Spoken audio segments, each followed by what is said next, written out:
இப்போ நைட்டு டிஃபனுக்கு சைட் டிஷ்ஷாக வந்து வெங்காய கோஸ் அப்படின்னு பண்ண போகிறோம். அதுக்கு தேவையானது வந்து 1/2 ஸ்பூன் சோம்பு,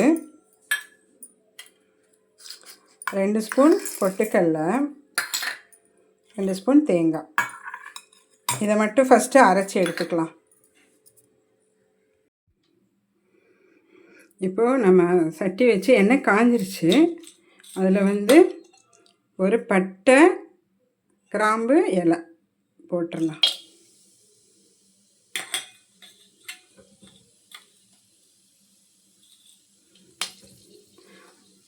இது வந்து 2 வெங்காயம், ஒரு தக்காளி நறுக்கி வச்சுருக்கேன். நீள நீளமாக நறுக்கினா தான் நல்லாயிருக்கும். வெங்காய கோஸுக்கு நீள நீளமாக நறுக்கிக்கோங்க. கருவேப்பிலை போட்டுடலாம்.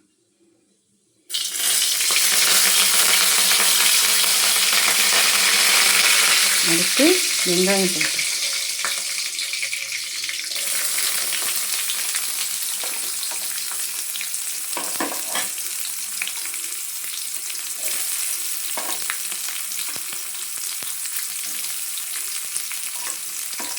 வெங்காயம் வந்து நல்லா வதங்கட்டும். வதங்கின உடனே தக்காளி சேர்க்கலாம்.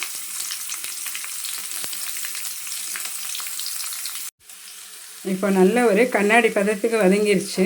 அடுத்து தக்காளி போட்டுடலாம். தக்காளி நல்லா வதங்கட்டும்.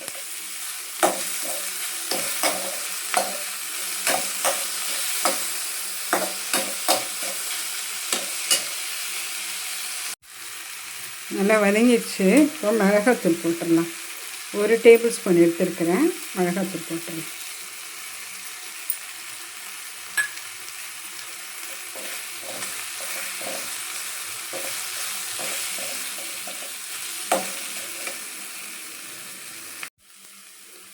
மிளகாத்தூள் போட்டு இப்போ நம்ம அரைச்சி வச்சுருக்கிற இந்த மசாலாவை ஊற்றிடலாம்.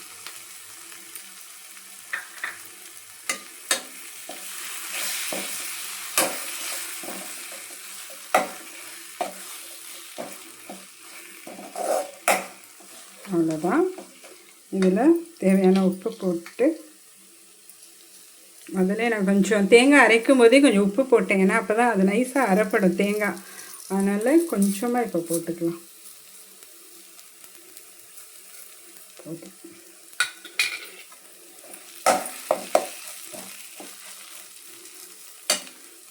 அதுதான் இதில் தண்ணி ஊற்றிடலாம்.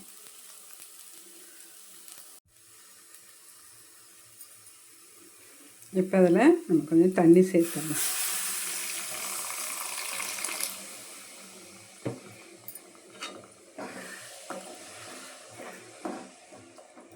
கொஞ்சம் இது பொட்டுக்கடலை சேர்த்து அரைச்சதுனால கெட்டியாகிட்டு வரும். அதனால் கொஞ்சம் நல்லாவே தண்ணி சேர்க்கலாம். வெந்து வரும்போது கெட்டியாக வந்துடும்.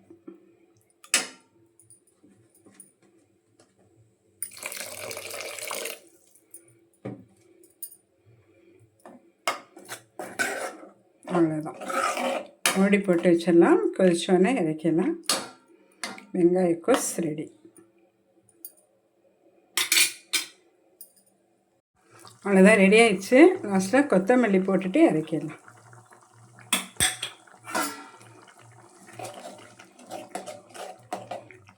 அவ்வளோதான், ரெடி ஆயிடுச்சு வெங்காய கோஸ்.